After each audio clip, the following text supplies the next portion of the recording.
Have you ever lay awake at 2 in the morning, replaying a 40-second conversation from earlier that day for the 18th time, knowing, while you did it, that nobody else in the world would still be thinking about this, but unable to stop your mind from running the loop one more time anyway?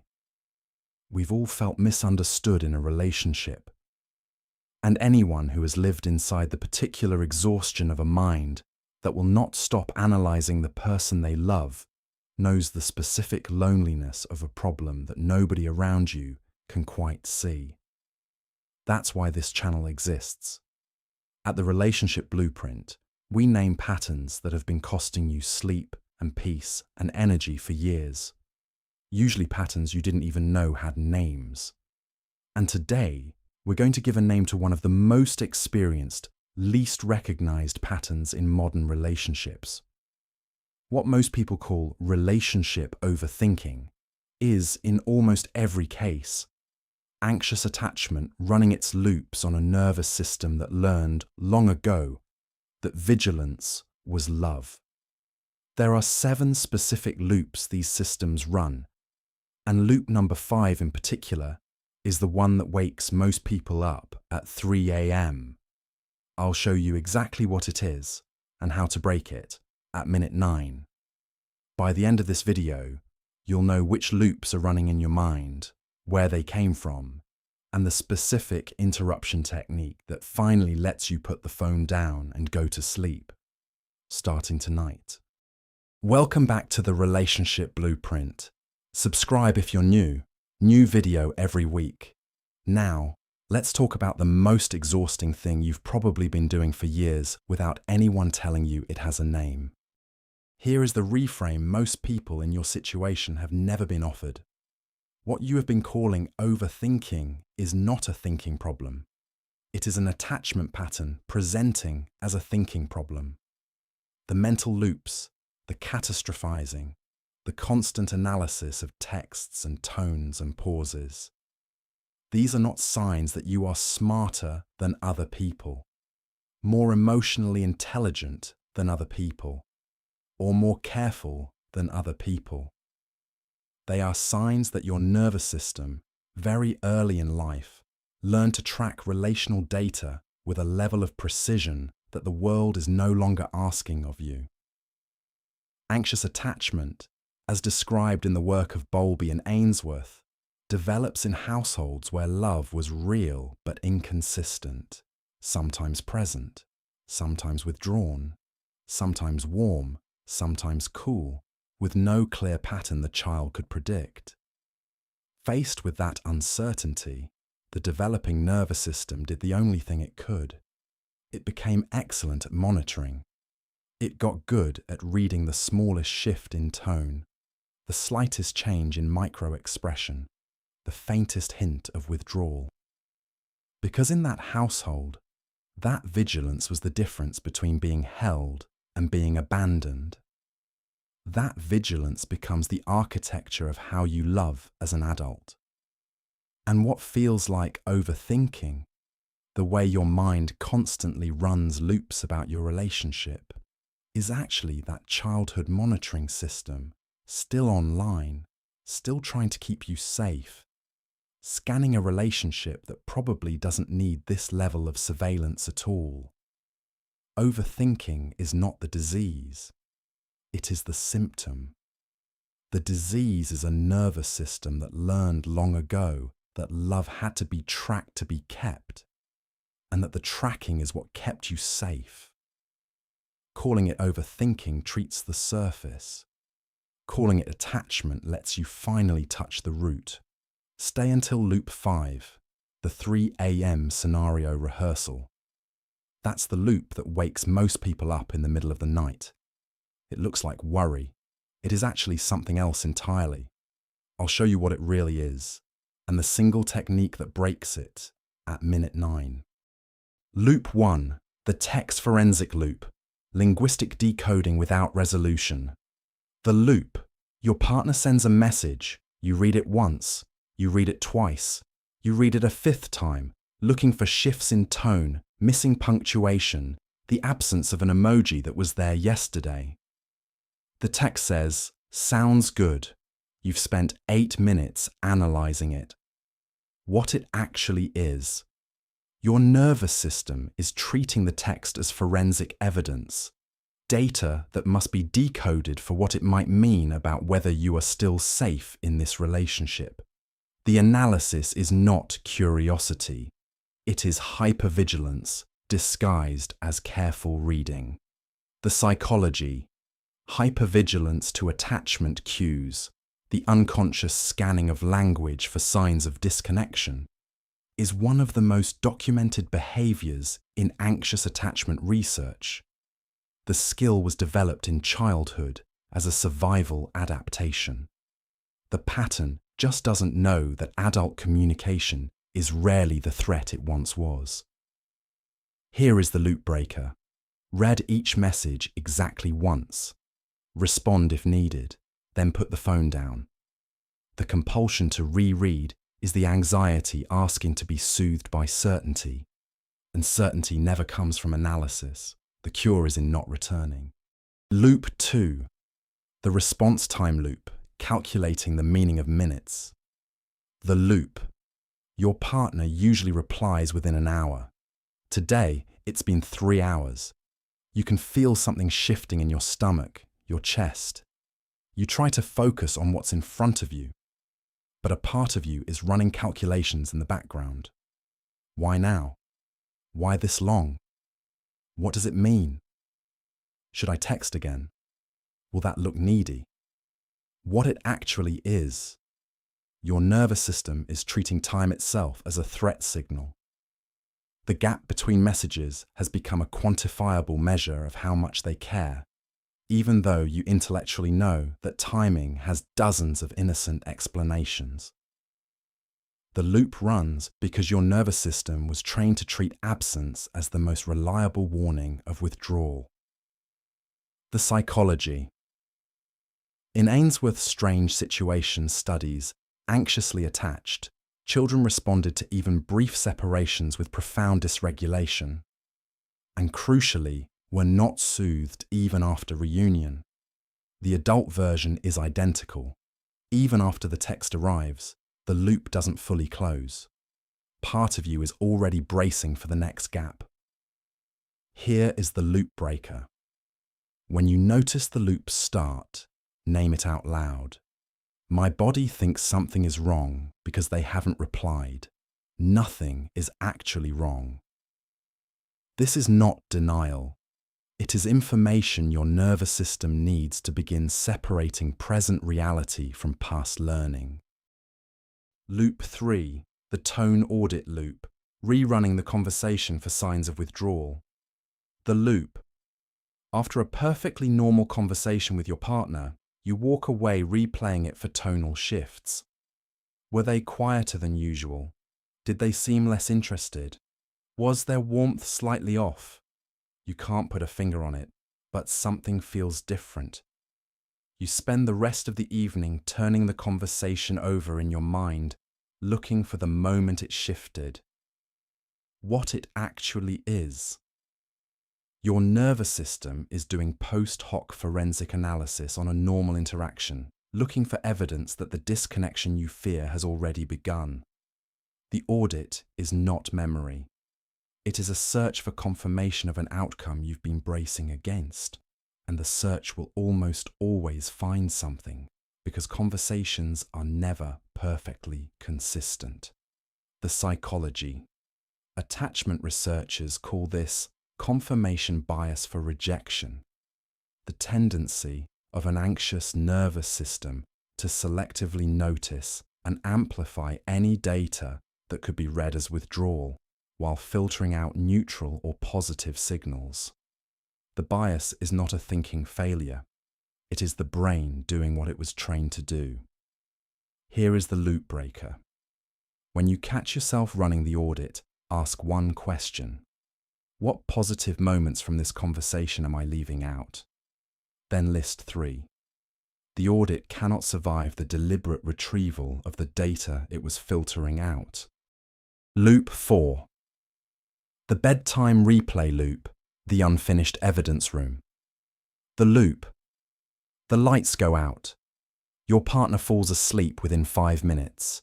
You lie there for an hour, then 2, and your mind, finally without anything else to do, opens what feels like an evidence room. Conversations from earlier, things you said that you wish you'd said better, things they said that you're not sure how to interpret. Every interaction from the day examined under a lamp. What it actually is. This is your nervous system catching up on the surveillance work it didn't have bandwidth for during the day. Sleep is the moment of greatest vulnerability for an anxiously attached system because falling asleep is, biologically, a small surrender. And the part of you that has learned to monitor cannot surrender until it has finished its rounds. The psychology.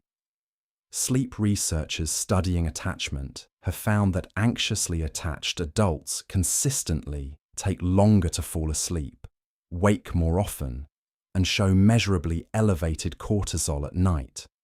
The body is doing the same vigilance it does during the day.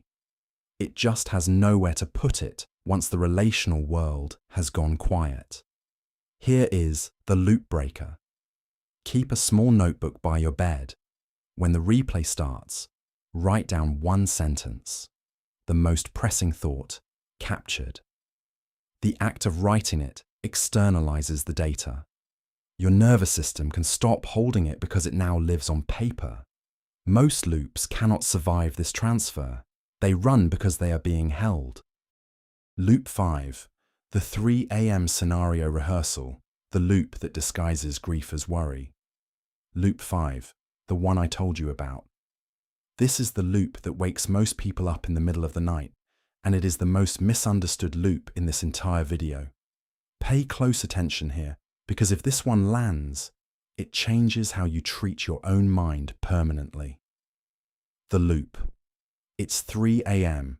You wake up, or you never quite slept, and your mind is in the middle of a fully constructed scenario. The breakup conversation, the night you find out, the empty side of the bed, the text you'll send your best friend, the decision about who keeps which apartment. The scenario is detailed. It is vivid. It plays out like a film you are watching yourself star in, and nothing in your actual relationship has changed since you went to sleep. What it actually is. This is not worry. Worry is a forward-looking response to a real present tense uncertainty. This is something else. This is pre-grief. Your nervous system is rehearsing the loss of a relationship that hasn't ended, in the hope that the rehearsal will inoculate you against the pain when the loss eventually comes. The strategy doesn't work. You live through the grief twice, but the strategy persists because the part of you running it doesn't know there's any other way to brace against a loss it has been told, since childhood is always about to happen. Here is why this loop is so cruel. It feels like productive emotional work, like you're preparing for something hard, like you're thinking through eventualities. The mind is convinced it's being responsible, but it's not. It's grieving in advance. And the body cannot tell the difference between rehearsed grief and real grief. You are paying the emotional price of an ending that has not happened while sitting next to a partner who is, in actual reality, still asleep next to you and still in love. The psychology. This is called anticipatory grief in the trauma literature, and in the context of secure enough relationships, it is one of the most diagnostic markers of unresolved anxious attachment. It is the body refusing to fully arrive in the present, because the past taught it that arrival is always followed by abandonment. Here is the single technique that breaks this loop. It is going to sound almost too simple. It works anyway. The loop breaker. Out loud in the dark, say this sentence. They are still here. The grief is not real yet. Then put your hand on your chest. Feel the breath. Notice 5 things in the room that are exactly as they were when you went to sleep. The technique works because pre-grief depends on the mind being more vivid than the body's actual present moment. Bringing yourself back into the body with explicit verbal contradiction of the grief breaks the loop's grip. Most loops cannot survive the sentence, "They are still here," said out loud, with one hand on your own chest. The 3 a.m. scenario is not your mind protecting you from a future loss. It is your nervous system charging you every night for an ending that may never come. You have been paying interest for years on a debt that does not exist. Loop 6. The "what did I do" loop, self-audit as preemptive apology. The loop. Your partner is in a quiet mood. Not upset, just quiet. And your mind automatically begins to retrace the last few hours, the last day, the last week, looking for the moment you must have done something wrong. The mind constructs a list. The list is detailed. Some of it makes sense. Most of it doesn't. And underneath the whole list is the implicit conclusion: their mood is my fault. What it actually is, your nervous system has organized itself around the belief that your partner's emotional state is feedback about you. The audit is not curiosity about them. It is fear about yourself. You are not trying to understand what's happening with them. You're trying to find what you did wrong so you can correct it before it costs you the relationship. The psychology. This is what some attachment researchers call fusion. The loss of psychological separateness between yourself and the people you are bonded to. Their mood becomes your responsibility. Their distance becomes your failure. The merging removes the boundary that healthy intimacy requires. Here is the loop breaker. Practice the sentence. Their mood is information about them, not feedback about me. Say it out loud when you notice yourself running the audit. The sentence is not always true. Sometimes you did do something, but its function is to interrupt the automatic assumption that their state is your fault. Most of the time, it isn't. Loop 7. The pre-apology loop. Rehearsing the conversation you don't need to have. The loop.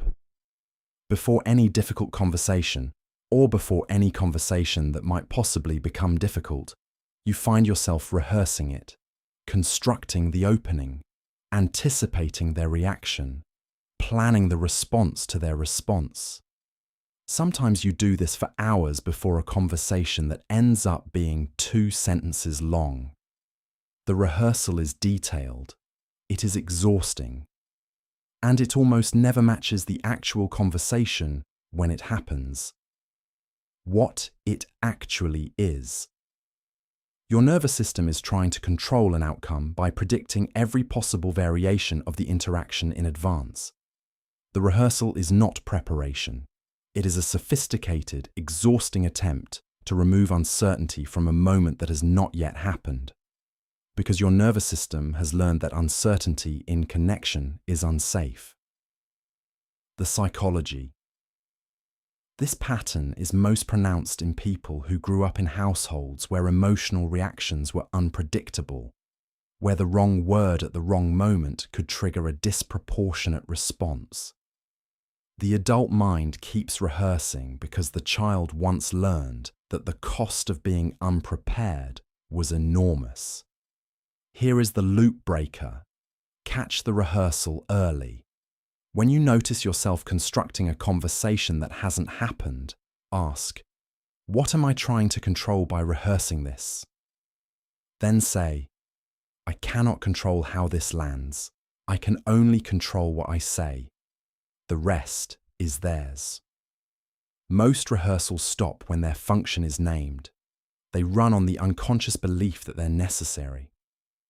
Make the function conscious, and the loop loses its grip. So, 7 loops. 7 distinct ways an anxiously attached nervous system runs surveillance on the relationships it most wants to feel safe in. And underneath all the specific interruption techniques 3 foundational moves you can practice for any loop, including loops we didn't cover. Move 1. Name the loop. The first and most powerful intervention is simply naming what is happening. Not "I'm freaking out." That's too vague. I'm running the tone audit loop. I'm in the 3 a.m. rehearsal. I'm doing the response time calculation. Naming the loop interrupts its automatic operation. You cannot change what you cannot name. The naming itself is half the cure. Move 2. Return to the body. Every loop runs in the mind. The interruption happens in the body. Feel your feet on the ground. Put your hand on your chest. Notice your breath. The body is the only piece of evidence your nervous system actually trusts. Bringing the body forward forces the loop to share airtime with present tense physical reality, and most loops cannot survive that competition. Move 3. Externalize the data. Write the thought down. Say the sentence out loud. Tell a friend in a single text. The loop runs because it is being held internally. Externalizing, in any form, removes the loop's fuel. This is why journaling works, why therapy works, why telling your partner what's happening when you can works. The loop wants to be invisible. Make it visible. It cannot survive the light. Overthinking is not a thinking problem. It is a nervous system problem performing as a thinking problem. You will not think your way out of it. You will name your way out of it, breathe your way out of it, and externalize your way out of it. The thinking goes quiet when the system underneath it is finally heard. Now, if you've made it this far and you've recognized yourself in even a few of these loops, here is what I want you to know before you go. Knowing the loops is the beginning, not the end. Because underneath every loop is a person. And that person has been doing this since childhood for reasons that made complete sense in the household they grew up in. The loops are not the problem. The loops are the strategy of a younger version of you who learned very early that monitoring was love. The next step, the one that makes everything we covered today actually work in your life, is understanding the broader pattern these loops are part of. The 10 signs you're secretly anxiously attached. The ones you've been carrying without realizing they were a pattern at all. That video is the missing piece of what we covered today. It's the one I most want you to watch next. Subscribe to the Relationship Blueprint, new video every week. The loops have been running for a very long time. They can be interrupted, they can be quieted, and the relationship between you and your own mind can become a different kind of relationship, one you actually want to be in. I'll see you in the next one.